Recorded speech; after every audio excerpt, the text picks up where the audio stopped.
Epione pain management and regenerative centre. ఇక మీ నొప్పులు శాశ్వతం కావు. రాష్ట్ర వ్యాప్తంగా నామినేషన్ల పర్వం కొనసాగుతుంది. రేపటి రోజుతో నామినేషన్ల ప్రక్రియ ముగిస్తుండడంతో అభ్యర్థులంతా కూడా ఇప్పటికే తమ నామినేషన్లు దాఖలు చేశారు. మనతో మాట్లాడడానికి నంద్యాల ఎంపీ టీడీపీ అభ్యర్థి శబరి ఉన్నారు, బైరెడ్డి శబరి. మేడం చెప్పండి, నిన్నటి రోజున నామినేషన్ దాఖలు చేశారు, పబ్లిక్లో ఎలాంటి రెస్పాన్స్ వస్తుంది? నిన్నటి రోజున నా నామినేషన్ మొన్న అయిపోయింది. చాలా రెస్పాన్స్, మేమేమి వైసీపీ వాళ్ళ మాదిరి డబ్బులు ఇచ్చి ఎవరిని తీసుకొని రావట్లేదు. స్వచ్ఛందంగా అందరూ వస్తున్నారు, కార్యకర్తలు అందరూ వచ్చి మాతో పాటు మేము మీ వెంట ఉన్నాము అని చెప్పి మాకు మద్దతు పలకడం అనేది ఒక మొదటి చేంజ్ అని నేను భావిస్తున్నాను. ఖచ్చితంగా ఇక్కడ 7 నియోజకవర్గాలు అట్లాగే ఎంపీ కూడా నంద్యాల పార్లమెంట్లో గెలవబోతున్నాము. అత్యంత మెజారిటీతో గెలవబోతున్నాము.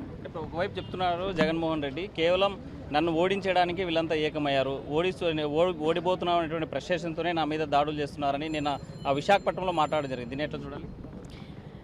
దాడులు ఎవరు చేస్తున్నారు ప్రూవ్ అయిందా? చంద్రబాబు నాయుడు గారు దాడి చేశారా? మేము దాడి చేశామా?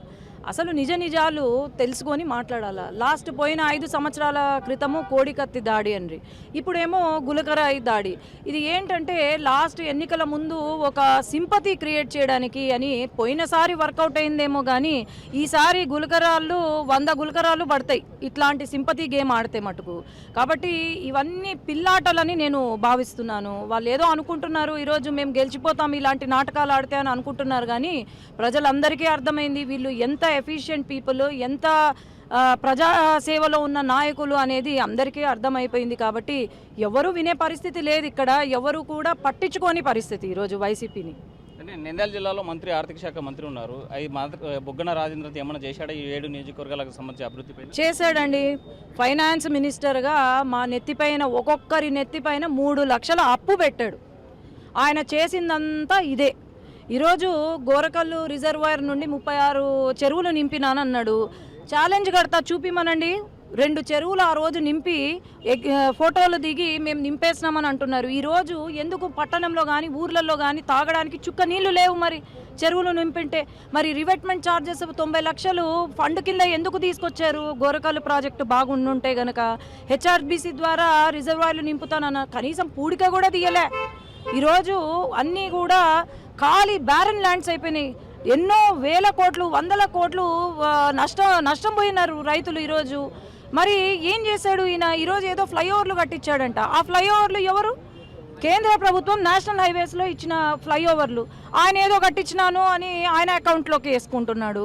మరి ఏం అభివృద్ధి చేశాడు చెప్పమనండి. అభివృద్ధి చేసిందంతా వాళ్ళు అభివృద్ధి చెందారు. ఈరోజు సిమెంట్ ఫ్యాక్టరీ 5 లక్షలకు కొన్నాడు ఆయన. 100ల కోట్లు విలువ చేసే సిమెంట్ ఫ్యాక్టరీని 5 లక్షలకు కొని అక్కడ స్క్రాప్ని, లోపల ఉన్న స్క్రాప్ని 100 కోట్లకు అమ్మేసి అక్కడ ఎంత ఇబ్బంది పాలు చేశారో అందరికీ తెలుసు. ఈ సిమెంట్ ఫ్యాక్టరీ పైన నేను సపరేట్గా ప్రెస్ మీట్ పెట్టాలనుకుంటున్నాను విత్ ఆధారాలతో పాటు. అది తర్వాత మాట్లాడుకుందాం. కానీ ఇక్కడ అభివృద్ధి చేసింది ఏమీ లేదు. ఆయన ఫైనాన్స్ మినిస్టర్గా రాష్ట్రంలో ప్రతి ఒక్కరిపైన 3 లక్షల రూపాయలు అప్పు తీసుకొచ్చారు, అంతే తప్ప ఇంకేం లేదు. అంటే మంత్రి ఎక్కడ, అభివృద్ధి ఎక్కడ చూపించమని అడుగుతున్నారు ప్రతిపక్ష నాయకులు. నేను కనిపించాలి అంటే గవర్నమెంట్ హాస్పిటల్ నిర్మాణాన్ని అడగండి, నేను కనిపించాలంటే నాడు నేడుతో కట్టిన బిల్డింగ్లను అడగండి, నేను ఎక్కడున్నానని చెప్తే చెరువుల దగ్గర నింపినటువంటి ఆ 70 చెరువులను అడగండి అనేసి చెప్తున్నారు కదా మంత్రి. నేను అదే ఛాలెంజ్ చేస్తున్నా. ఇది చెరువు నింపాడో చూపిమనండి. ఈరోజు ఎందుకు మరి నింపుంటే ఎందుకు ఈరోజు అల్లాడిపోతున్నారు జనాలు? ఈరోజు గవర్నమెంట్ హాస్పిటల్ అన్నాడు. హాస్పిటల్ ఎక్కడ కట్టినాడన్నా? ఎక్కడో ఊరి బయట, అంటే ఎక్కడో ఫారెస్ట్ ఏరియాలో కట్టినాడు. ఇదా కట్టడం అంటే? ఒక హాస్పిటల్ ఎమర్జెన్సీ వస్తే రాత్రిపూట ఎట్లా పోతారు? అంబులెన్స్లు లేవు, కనీసం ఆ హాస్పిటల్లో డాక్టర్లు లేవు. ఇప్పుడు పోయినా అది తాళం వేసి ఉంటుంది హాస్పిటల్, అవునా కాదా? మరి ఇదా? నీళ్లు లేవు, ట్యాంకు లేదు ఆ హాస్పిటల్కి. మరి ఇది కూడా అక్కడ మన కుప్పం దగ్గర వచ్చి బటన్ నొక్కే కదా ముఖ్యమంత్రి, మళ్ళీ మరుసటి రోజు గేట్లు ఎత్తుకుపోయారు. ఇది కూడా అంతే. ఇది కూడా వాటరు. లేకపోతే వెలుగోడు ప్రాజెక్టు, ఈరోజు నేను పోయి సందర్శించాను వెలుగోడు ప్రాజెక్టు. మేము 30 సంవత్సరాలకు కరెక్ట్గా నీళ్లు తీసుకొచ్చామన్నారు. నాకు డౌట్ వచ్చి ఎందుకు నంద్యాలలో నీళ్లు లేవని పోయి చూస్తే కనీసం మోటార్లు పంపులు లేవు. మోటార్లు పంపులు లేకుండానే నీళ్లు పంపిస్తారన్న? ఇట్లా అందరినీ మోసం చేస్తున్నారు. మేమేదో తిక్కోళ్ళం అనుకుంటున్నారు. ఇక్కడ తిక్కోళ్ళు ఎవరు లేరు, ఈ రాష్ట్రంలో తిక్కోళ్ళు ఎవరు లేరు. మీరు తప్ప మిమ్మల్ని తిక్కోళ్ళు చేస్తారు చూడండి ఈరోజు ప్రజలు. అంటే మీ ప్రత్యర్థి వైసీపీ ఎంపీగా పోటీ చేస్తున్నటువంటి పోచ బ్రహ్మానంద రెడ్డి నేను మాట్లాడుతూ సైకిల్ గుర్తుకు ఓటేయండి అనేటువంటి పరిస్థితి, అంటే ఈ కామెంట్ని ఎలా చూడాలంటే? నేను చాలా హ్యాపీ ఫీల్ అవుతున్నాను, ఎందుకంటే నా ప్రత్యర్థి నా కోసం ప్రచారం చేస్తున్నాడు. ఇంకా అంతకన్నా ఎక్కడుంటుంది, ఇంతకన్నా మంచి అవకాశం ఎక్కడుంటుంది? వైసీపీ ఎంపీ అభ్యర్థి సైకిల్ గుర్తుకేయండి, బైరెడ్డి శబరిని గెలిపించండి అంటే ధన్యవాదాలు బ్రహ్మి గారు మీకు. ఎందుకోసం అండి? అంటే ఇలా ప్రచారం చేయడంలో ఫ్రస్ట్రేషన్ కనిపిస్తుందా, లేకపోతే?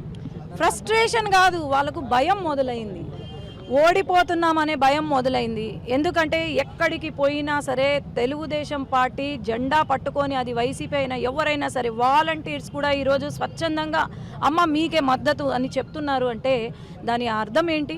ఈరోజు వాలంటీర్స్ని కూర్చోబెట్టి బెదిరిస్తున్నారు రిజైన్ చేయమని. ఇదా మీరు అందరూ ఆలోచన చేయాల్సింది ఒకటే, యువత వాలంటీర్స్ స్పెషల్లీ దయచేసి మీరు మీ జీవితాలు నాశనం చేసుకోవద్దు.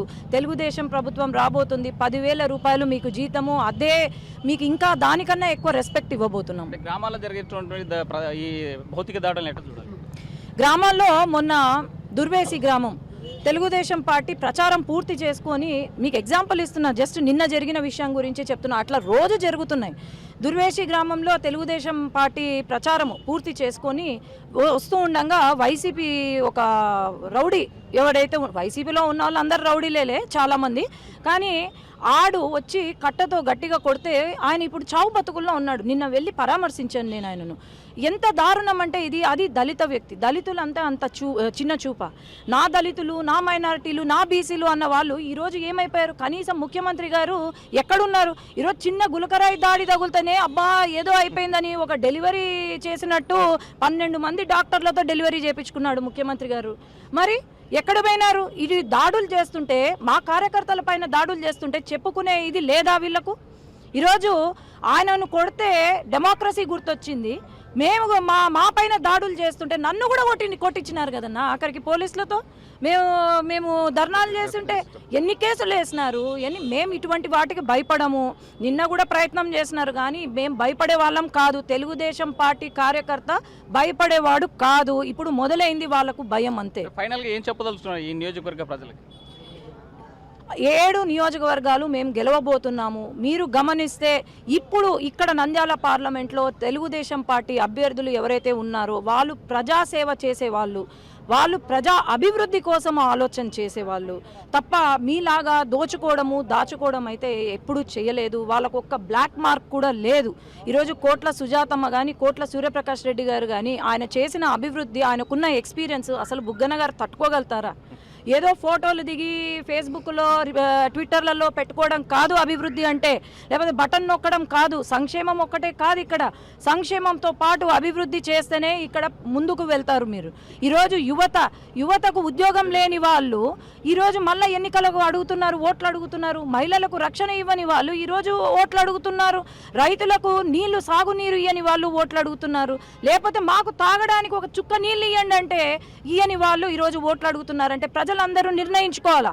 ఈరోజు ఎవరు బాగా చేస్తారు, మా బతుకులు ఎవరు బాగుపరుస్తారు అనేది ఆలోచన చేసి ఓటేయాలని నేను వేడుకుంటున్నాను. బైరెడ్డి శబరి ఒకటే చెప్తున్నారు, వైసీపీ నాయకులకి ఓటమి భయపట్టుకుంది, అందుకోసమే సైకిల్ గుర్తుకి ఓటేసి గెలిపించారంటున్నారు. రాబోయేటువంటి కాలంలో ప్రజలంతా కూడా విజ్ఞతతో ఆలోచించాలి, అభివృద్ధి చేసే వారికి ఓటేయాలని చెప్పేటువంటి పరిస్థితి. వీడియో జల్లి నగేష్తో హుసేన్, RTV కర్నూలు. మరిన్ని వీడియోస్ కోసం ఛానల్ ని సబ్స్క్రైబ్ చేయండి, లేటెస్ట్ అప్డేట్స్ కోసం వాట్సాప్ ఛానల్ ని ఫాలో చేయండి, అండ్ లింక్ డిస్క్రిప్షన్ లో ఉంది.